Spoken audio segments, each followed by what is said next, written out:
Hi, Phil. I am so excited to welcome you here to Steamboat Springs. Phil Girardi, guest coach from St. Petersburg, Florida, joined us here for the Rare Air Tennis Camp. Tell me all about it and about yourself. Thanks. The Rare Camp, this is my fifth year, I believe, coming up and being a guest coach.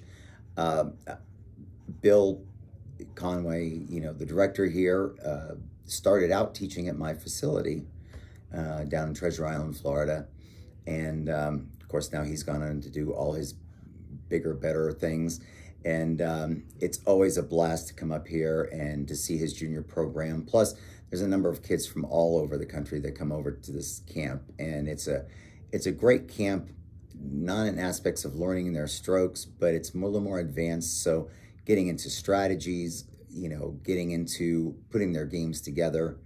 Uh, I enjoy being here. I like to talk to a lot of the kids about, their next steps, whether it's how they're going to get into high school tennis, how they're going to play tournament tennis, and then of course I would talk to some of them about entering the college tennis world as well. So it's always a blast seeing these, and now being here 5 years, seeing some of them go from probably junior high to high school, and seeing them actually become great players is a lot of fun for me to see. And since you touched on it, what is the step from where many of these students are right now to the high school and the college tennis? Yeah, well, it's just developing their game to, getting consistent. So I know high school tennis in all different parts of the country is different. I gather here there's enough kids where they either only play doubles or singles. I know down in Florida, most play both. But, getting their game consistent into that level where they're going to be a good, productive part of a team, and then it's always great to let them know about college tennis, because college tennis doesn't always mean going to a big Division I school and hitting. There's a lot of small colleges. There's a lot of college tennis out there for um, players of all ranges. So like I said, it's great to see these kids. It's great to see them come along. It's great for them to learn how to put their game together. And this camp does a lot of that. If you had to choose the three most important parts of a tennis player's game, what would that be?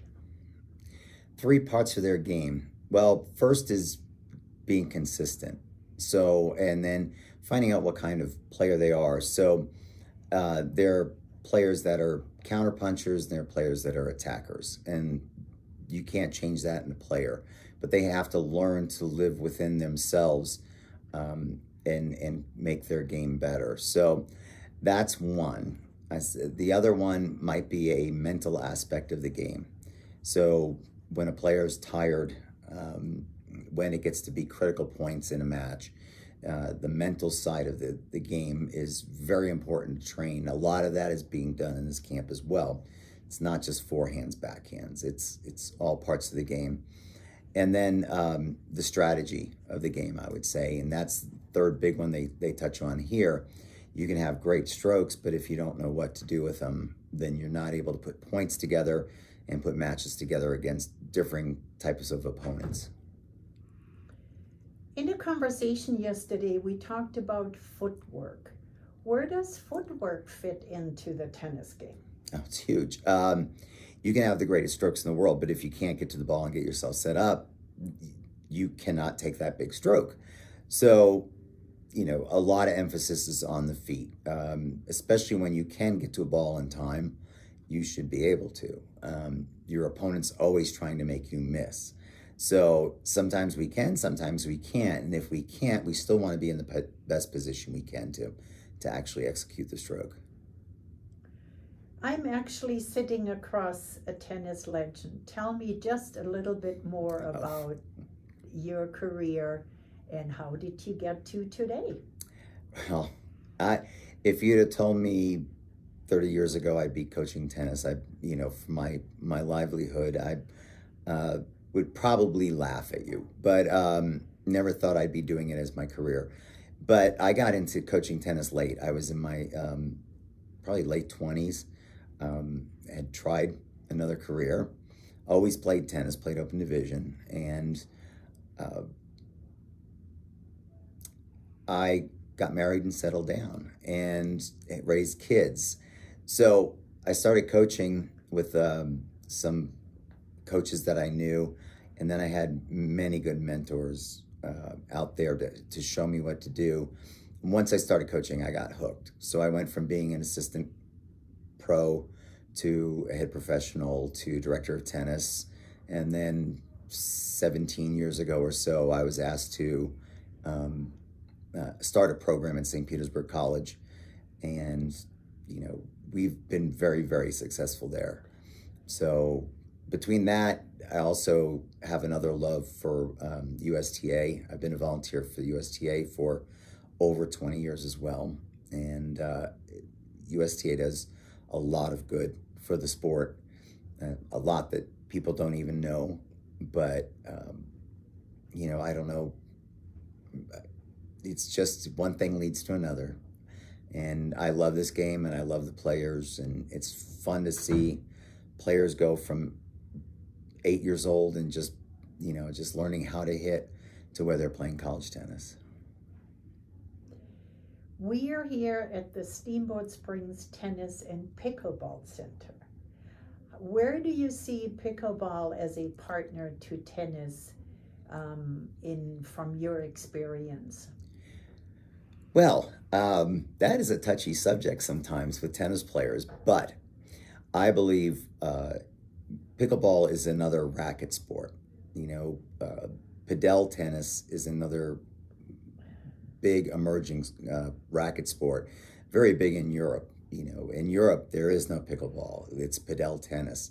So, and it all kind of ties into tennis. And I believe tennis is, I don't want, and pickleball people might not like this, but it is the major racket sport. It's the most money. I think it truly is the toughest racket sport out there, up from the beginning all the way to the professional level. But pickleball is a great activity, and I know now it's becoming a sport.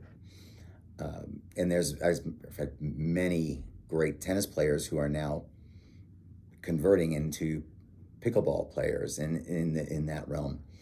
But especially in the public spaces, there's plenty of room for both to exist. I can see in the future where the pickleball courts and young kids will be sharing the courts. I think that, I'll be honest, I think all pickleball courts are tennis courts, because right now at home we use pickleball courts for our juniors in the afternoon, and that's about the size of what the regular 36-foot court is. But I think it can coexist. I think pickleball has to figure out what they're doing as far as the governing body is going, because there's several governing bodies, and I know all the teaching organizations are also getting very involved. And so all the tennis teaching organizations now are doing certifications. So it'll evolve, and if pickleball continues, to become and stay popular down the road, it'll just be, I think, another branch of tennis. I really appreciate that. Is there anything else, Phil, that you would like your fans to know? Well, I tell you, I love it here in Steamboat, and the people here have been so nice. That's why I come back every year. It's not just for Bill and Loretta, although, they're great friends of mine. I love them dearly. But the people here have been, so inviting. It's fun because we've been able to have people from Steamboat come down to our camps in Treasure Island, and it's been this great partnership. But I truly appreciate all the hospitality and all the camaraderie that I've had here over the last 5 years. Phil, thank you so much. Appreciate your time. Thank you.